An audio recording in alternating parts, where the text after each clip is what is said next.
Pain carves pathways that comfort never could. Throughout history, our greatest achievements, most profound art and deepest wisdom have emerged not from lives of ease, but from the crucible of suffering.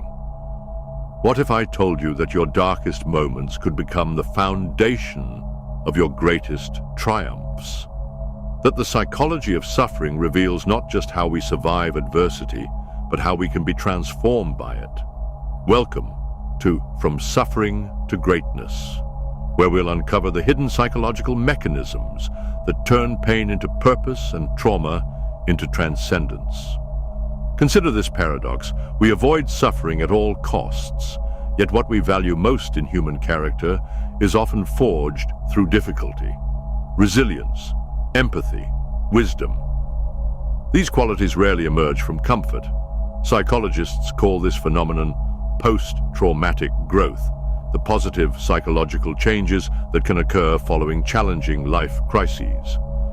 Unlike resilience, which returns us to baseline, post-traumatic growth actually elevates us beyond where we started. Dr. Richard Tedeschi, who pioneered this research with Dr. Lawrence Calhoun in the 1990s, found that between 50 to 60% of trauma survivors report some form of positive transformation. These aren't people who simply bounced back, they bounced forward. But what exactly happens in our minds when suffering transforms rather than destroys us? The process begins with disruption. Our assumptions about life, what psychologists call our cognitive schemas, are shattered. The world suddenly doesn't make sense. When tragedy strikes, we are forced into what psychologists call cognitive processing, the mental work of rebuilding our understanding of ourselves and the world. This isn't just recovery, it's reconstruction.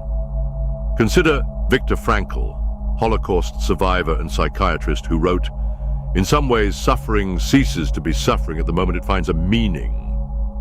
Frankl didn't just endure the concentration camps. He developed an entire psychological framework, logotherapy, from his experiences. This aligns with neuroplasticity, our brain's ability to reorganize itself by forming new neural connections.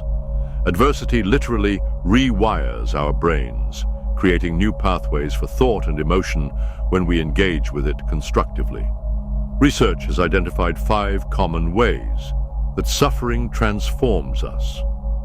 First, we discover personal strength we never knew existed. As Ernest Hemingway wrote, "The world breaks everyone, and afterward many are strong at the broken places." Second, our relationships deepen. When superficiality is burned away by hardship, what remains are connections of profound authenticity.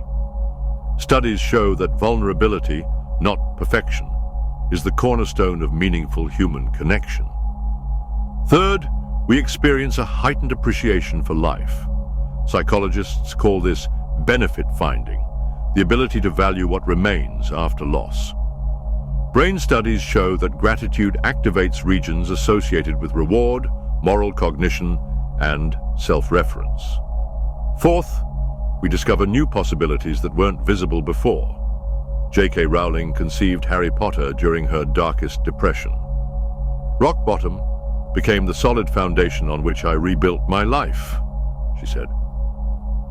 Finally, we undergo spiritual and existential growth, grappling with fundamental questions about purpose and meaning. Researcher Kenneth Pargament calls this spiritual transformation, a shift in what we consider sacred or central to our existence. But not all suffering leads to growth. The difference lies in how we engage with our pain. Psychologists like Susan Nolan Huxamer distinguish between rumination, passive, repetitive dwelling on distress, and reflection, purposeful meaning-making from our experiences. One leads to depression, the other to growth. The critical factor is narrative. Those who create coherent stories from their suffering, what psychologists call narrative identity, are far more likely to transform through it. We are storytelling creatures. The stories we tell ourselves about our suffering shape our futures. We see this in studies of redemptive narratives, life stories that transform negative events into positive outcomes. People who construct these narratives show better psychological adjustment and higher well-being, regardless of what they've endured. This alchemy of suffering doesn't just apply to individuals.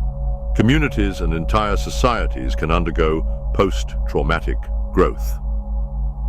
Consider post-apartheid South Africa and its Truth and Reconciliation Commission. Instead of vengeance, they chose a path that acknowledged suffering while creating space for healing. Nelson Mandela's words capture this transcendence. As I walked out the door toward the gate that would lead to my freedom, I knew if I didn't leave my bitterness and hatred behind, I'd still be in prison. Collective suffering, when processed constructively, can lead to social cohesion, shared purpose, and cultural wisdom that spans generations.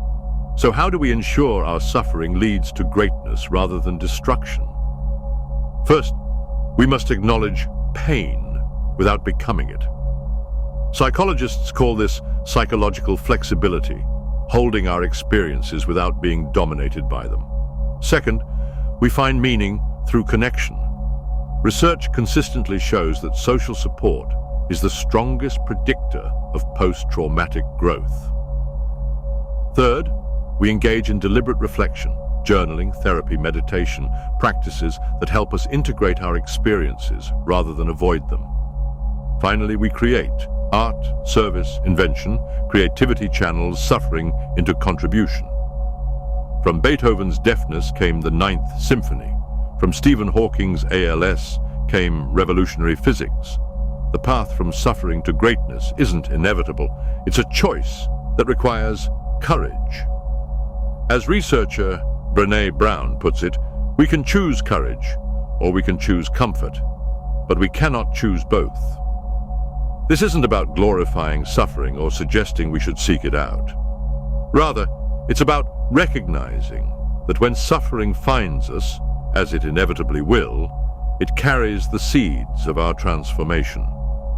The greatness that emerges from suffering isn't measured by fame or fortune, but by depth of character, wisdom of perspective, and capacity for compassion. It's a greatness that changes not just the individual, but ripples outward to touch countless others. So the next time you find yourself in darkness, remember, you are in the chrysalis.